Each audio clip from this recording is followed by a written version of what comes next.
Hey everybody, it's Christopher Saul with Mid-Bay News' Update Interview Podcast. I'm here with Heather Venable. I messed it up even though I said I wasn't going to. Heather Venable, who is with Air Command Staff College over in Montgomery, Alabama.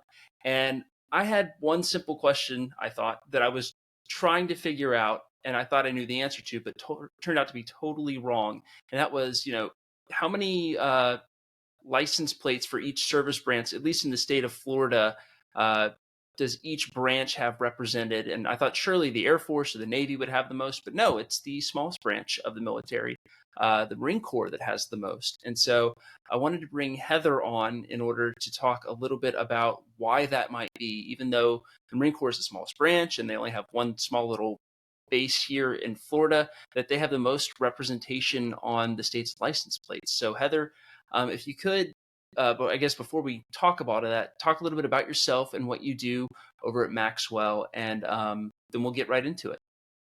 Okay, great. The first thing I have to say is my standard government employee disclaimer. Everything I say does not reflect the Department of Defense or the U.S. Air Force. It's only my personal opinion. So, Got it. I put that out of the way. I am a professor of air power. I've been doing that for about 8 years, and we teach majors of all branches, including the Marine Corps, to think more about the operational and strategic employment of air power. This is a very different pattern than I thought I would go down. As we often find in life, we are thrown curveballs, but it's been a great journey. But I began my journey thinking about the Marine Corps because I had the honor and privilege to be born into a family where my dad had served in the Marine Corps. And my sort of part of my identity became linked to the Marine Corps because my dad, to me, so many of the characteristics he displayed, I began connecting with his service in the Marine Corps and the discipline and the other traits that they had instilled in him. And he also always made the argument that he had been about to be drafted into the Army in the Vietnam War, but the Army was not tough enough for him, so he decided that he needed to enlist in the Marine Corps. And I wanted to know how on earth he arrived at that conclusion. And so I began a long search back into the Marine Corps' understanding and history to figure out how it had arrived to be the very intriguing institution that it is today. And what did you find out? Well, I started in the Mexican-American War from 1845 to 1848. It was a very, very weird to me because these Marines did not sound at all like Marines that I knew. And instead, they even described themselves as soldiers, which that's a good way to get yourself punched in the face or some other sort of response if you call a Marine a soldier today. And what I learned is that the Marines had not developed their distinct identity that they have today.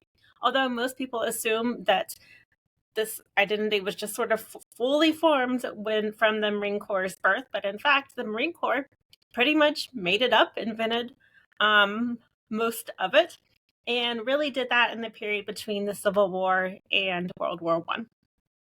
And why did they come up with this lore for themselves? What was the purpose of it? Well, they were not a very well respected branch of the military after the Civil War. They were even smaller. The Navy did not want them. The Navy wanted them off their ships so they could take care of their own. And the Marines, for whatever reason, wanted to claim that they were elite, but they couldn't do it yet because that there was no Instagram. There's not the culture that we have today of sort of self-promotion.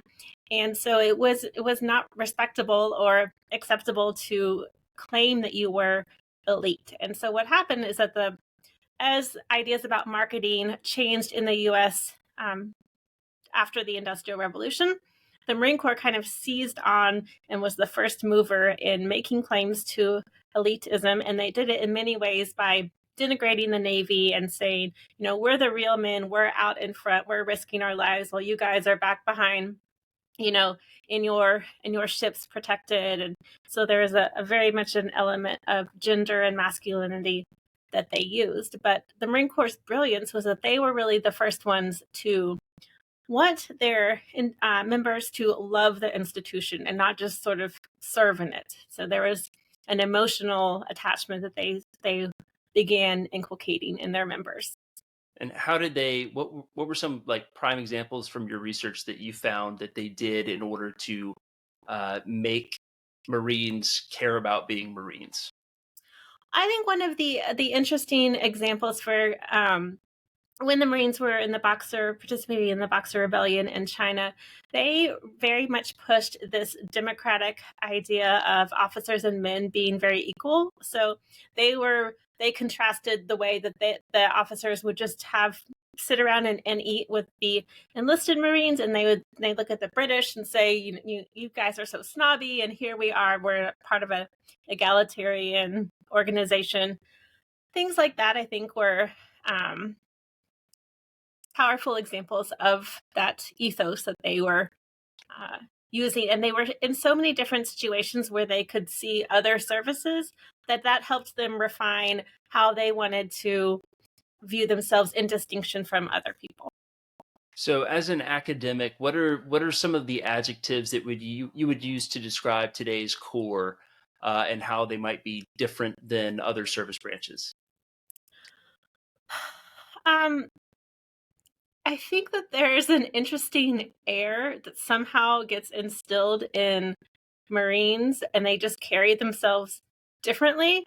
And I don't know how they do that. My research stopped at World War One, but there's if you put a Marine next to anyone, and I think even if you just put them in the same uniform, but then just how they wore their uniforms and how they just carry themselves, there's a key distinction that is they carry with them often throughout. So that is something that they have mastered. So, I know your research stopped at World War One, but as a I guess a academic exercise, how would you hypothesize how what you found in your research still exists today in the Corps? I think that it has the Marine Corps' basic culture emerged almost fully formed before World War One has remained remarkably consistent. The Marine Corps created this idea of a distinctive elite warrior and has continually refined that image to make it more modern and up to date. But the essence of the message is very similar. They don't shy away from saying, hey, you're going to go into combat. That is not something to shy away because it is viewed as a almost as a privilege. So, for example, I was recently looking at Army, Navy, and Air Force recruiting websites, and the Army and the Navy have this big headline that says, up to $60,000 or whatever it is in bonuses. And then they also have, be a better person. This is going to be an exciting journey. You're going to challenge yourself and grow. But there's not as much mention of war. The Marine Corps, by contrast, they do not have those big headlines of bonuses, although I'm pretty sure they still give them. They don't advertise them. And even if you go on their webpage that's talking about financial benefits, where it would be sort of the most crass isn't the right word, but pragmatic, they have the loftiest, most idealistic language you could ever imagine. So, because you are battling for us, we will provide for you. You need to be provided for because you are battling for us. Your brothers will always be by you. It is the most rhetorical discussion of pay and benefits that you could possibly imagine. So, that's an interesting indication of how the Corps is able to tightly hone and connect with potential Marines by a very consistent and tightly focused message in all things that it does. So more or less, it's like the real benefit of joining the Marine Corps is that you'll have these brothers in battle, but it will also pay you and give you like college benefits if you want. Yeah, and they don't even come out and say that. It's all sort of blended seamlessly into this one message that you earn the benefits through what you are for how you are willing to battle for the country, but it's not as transactional as the other services In some cases, I don't know if they have to be or if they decide to be that way. In some ways, they are seeking to cast a far wider net than the Marine Corps. Got it. And does it work? The Marine Corps currently seems to, yes, be the most successful. And back when I was looking at, right before World War I, was also being very successful. And in some cases, it was so successful that it was able to stop recruiting for itself and help out the Navy. Oh, okay. I think there's a timeless message that when you don't need as many recruits as some of the other services, that you can use a more consistent message in a way that might not be as appealing to an organization that needs a much bigger cross-section of society to fill its ranks to meet its recruiting quotas. So are there any takeaways that you noticed from your research that the other branches could apply to their recruiting campaigns or philosophies in order to either get more recruits or get a higher quality of recruit, something like that? Well, what the Marine Corps did was, even as it was developing its recruiting, it was also developing its publicity. So those went hand in hand. And so it was seeking to increase the extent to which people outside of the Marine Corps identify or celebrated the Marine Corps, as well as attract people to the Corps and then keep them loyal to it. And one of the clever things that they did was they would use newspaper articles. They would make these draft newspaper articles and then put them out to newspapers all across the country. And some of them were even personalized, talking about, Johnny Dean from Portland, Oregon has done better than anyone else ever in the history of the Marine Corps at this marksmanship event. And isn't that great? And so just those kind of personalized connections that could go back to local communities and reinforce and make them feel proud. I think can't prove it now at this point, but I think that must have been a way to improve and kind of be a masterful example of civil military relations, which, right now there are less people in civilian society who necessarily know people in the military. Military seems to create military, so it becomes a family business type thing. And this is one way that the Marine Corps was reaching out and exemplifying, knitting together the civil and military society. So like every Marine a rifleman, but every Marine also a press agent sort of thing? Like Yes. Yes. And actually, every Marine a rifleman, I do not think originated in my period. That is one of the ideas that came about later. And the reason, and I have not done the research, so I just have a hypothesis on this. The reason that came about is because I think that the Marine Corps began diversifying as it got more complex, as it was preparing for World War II, and that the whole reason that slogan needed to arise was because now not every Marine was a rifleman. Not every Marine was really infantry to the extent that they had been. And so now, to preserve the homogeneity of the culture, that kind of idea was needed where it hadn't been needed before. So now that you've put your research together into book form, what's next for you? What are you looking to research next? Is it still going to be Marine Corps related? Or are you going to go broader or do something totally different? Well, I have been doing mostly air power stuff now since I work for the Air Force. However, I do have an upcoming conference presentation, and what I'm going to be doing is I'm really intrigued by this painting that's often displayed for the Battle of Belleau Wood in 1918. And it shows a Marine, and he's bayoneting a person on the ground, a German, who's wearing a gas mask.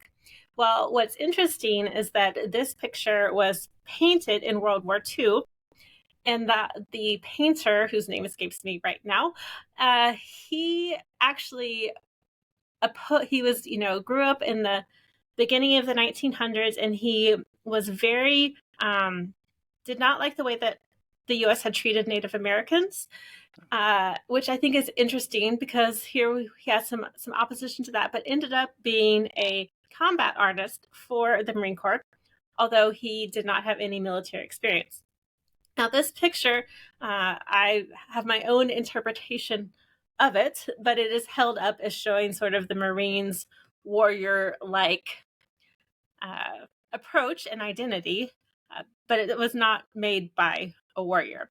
So my project is looking at the imagery of the Marine Corps, its internal publications, its pictures, its paintings, things that came out of World War II, and try to understand how realistically are they depicting combat? Why are they doing that? Why aren't they doing that? So that is my project after Christmas, and my teaching load settles down a little bit.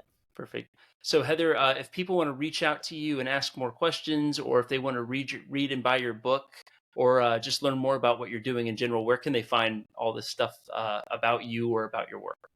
Well, LinkedIn is a good place to find me.